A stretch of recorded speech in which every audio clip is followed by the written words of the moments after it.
Today is payday 6. We'll start with an overview of BurgerLands, dive into the stats and conclude with the power and matic distribution. Let's get it on. What is BurgerLands?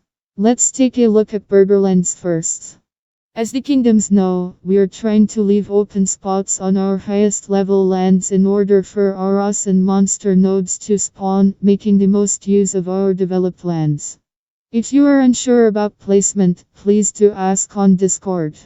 Still 51 kingdoms strong, 4 down since last payday, but we do have quality as they are some of the most active kingdoms. Moving on to the stats. Before you are shocked by the divvies, I'll explain first. Due to the ending of our partnership with Split World, I had to claim rewards earlier this week, as dividends would otherwise be transferred together with the land. Doing that, I noticed I forgot to claim last week. Split World partnership comes to an end, which means we'll have to add and subtract a bit.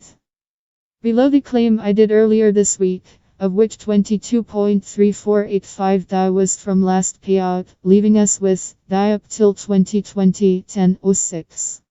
Payday 5 last payday will add up the dividends from then and come to our total before adding the 0.2F land sale. Let's see where we are at. Plus 2.6061 equals, total of which 80% will be distributed to the kingdoms. 20%, 2.70, will be used for buying dollar burger and building up community funds and burning.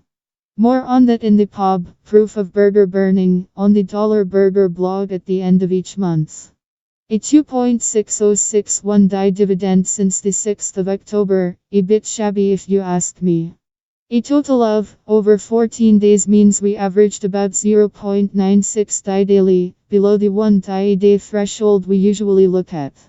Luckily, we have a 10% land sale splash to add up. You can read full post on Cryptofans.